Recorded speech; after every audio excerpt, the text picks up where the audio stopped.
I was up way too late one night rereading the Book of Bill, because that's a normal thing to do when you're mentally stable. And I hit this one page, just a drawing of his eye, and under it, one sentence, scrawled like it was added at the last second, he remembers everything. Totally fine. I definitely slept after that.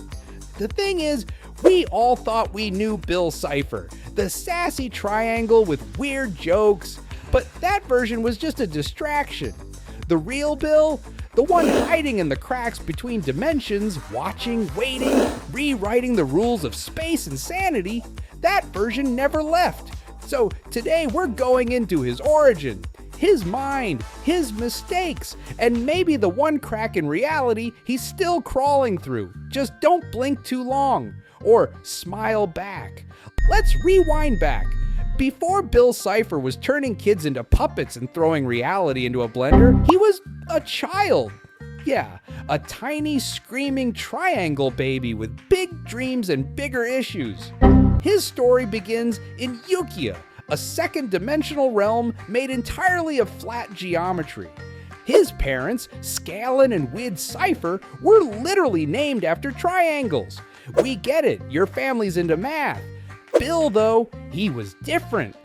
Unlike the other triangle folk who lived their flat little lives without question, Bill had a mutation. He could peek into the third dimension, you know, where we live. And the moment he saw it, something clicked. Or cracked. Probably both. Now, here's where things get messy. Some say Bill was loved so much that his birthday was a national holiday. Others say he was an outcast, mocked and ignored for being a mutant freak. Both versions agree on one thing. He absolutely hated his world. Flat minds, flat dreams, no imagination. So, in true Bill Cipher fashion, he solved the problem by nuking it. Came the Ukian Massacre. Goodbye homeworld. Goodbye triangle mom and dad. Hello multiversal therapy bills.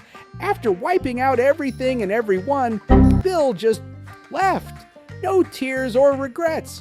Just a smug little triangle drifting into the unknown like, guess I'll go find new dimensions to ruin. And eventually, he crashes into a place called the Nightmare Realm. And yeah, it's exactly as friendly as it sounds. No physics, no order, no Starbucks, just an interdimensional dumpster fire filled with things that probably scream in binary. But here's the thing, Bill loved it. Naturally, he starts building a crew. Ever wonder where guys like 8-Ball, Cryptos, and Teeth came from? Yeah, Bill just collected them like Pokemon. Worse.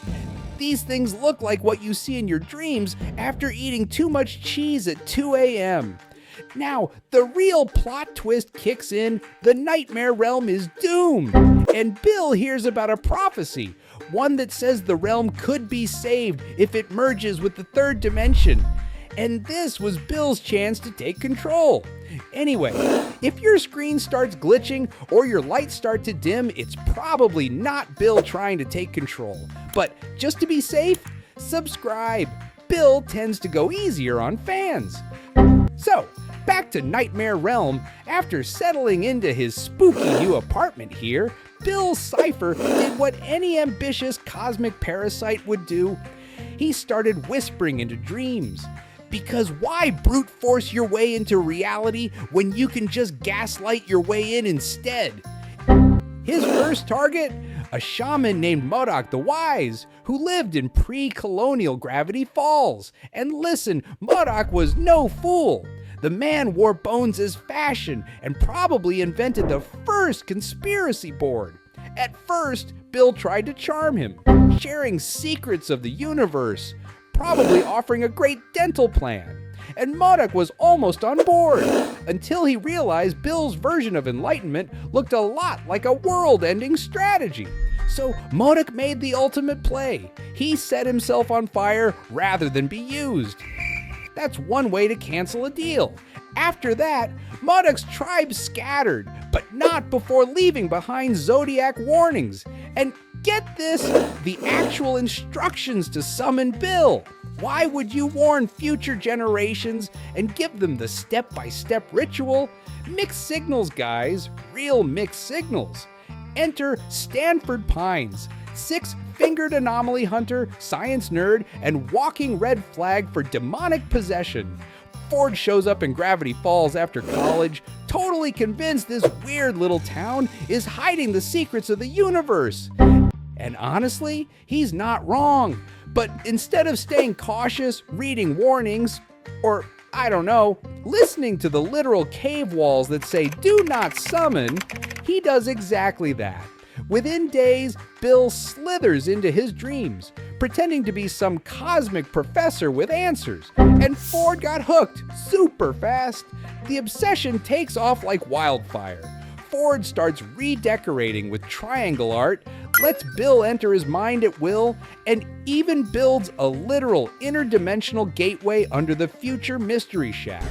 All while saying things like, "This is fine," probably. Then Fiddleford McGucket, Ford's old college buddy, sees Bill in his real form, and it breaks him, or more accurately, his brain. But Ford doesn't stop, and when it finally hits, he buries the truth the only way a paranoid genius knows how, in 3 cryptic journals. Time passes, the journals vanish, Ford disappears, and for a little while, things in Gravity Falls seem manageable.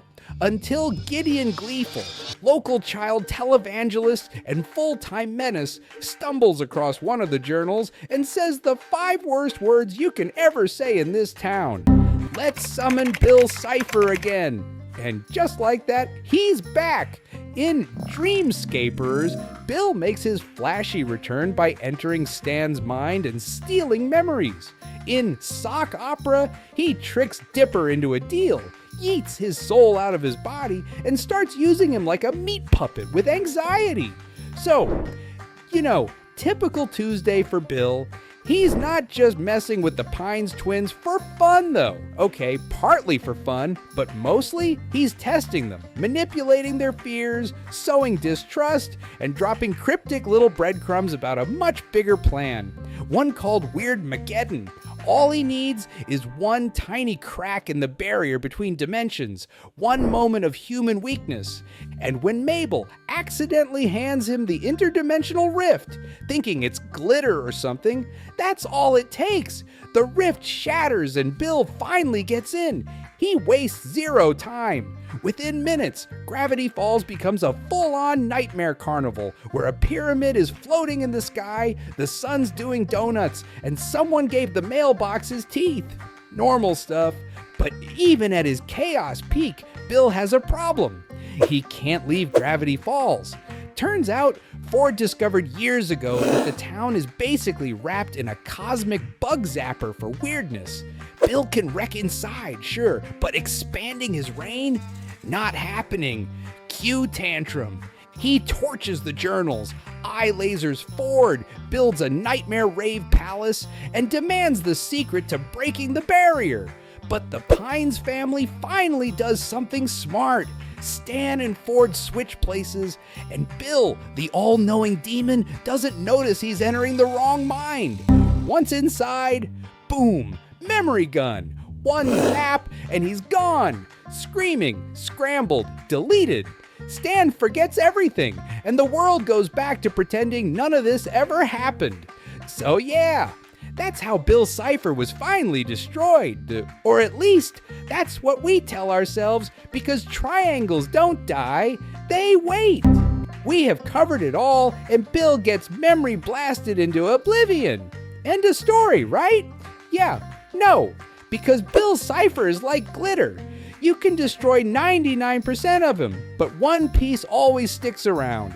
One tiny fragment of his mind escapes the void and somehow reaches something even older and more powerful than Time Baby himself, the Axile.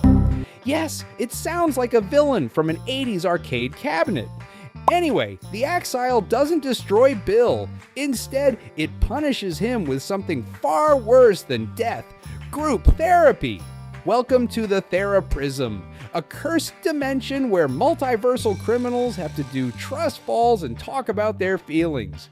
And Bill can't say he's a fan of this, So he does what any self-respecting interdimensional menace would do. He finds a loophole. He starts writing again, but not just for himself. This time, it's for us. The Book of Bill isn't just a diary, it's bait. A fourth wall-breaking manual designed to escape the theraprism by reaching us, the readers. And if even one person finds his statue in the woods and shakes his hand, that's all he needs. Game back on. So, what he really is, maybe he's a demon, or a math problem that grew sentience and decided to gaslight the multiverse. Or maybe he's just the guy behind your weird dreams. Honestly, who's keeping score at this point? What we do know is he's still out there, smiling, waiting, possibly judging your search history. Honestly, if you've been watching this long, Bill probably already knows your name. So, might as well like and subscribe. Best case, you get more weird videos. Worst case, he thinks you're one of his loyal little puppets. Thanks for watching. We've got more weirdness coming your way, and trust me, you don't want to be the only one who misses it when reality glitches again.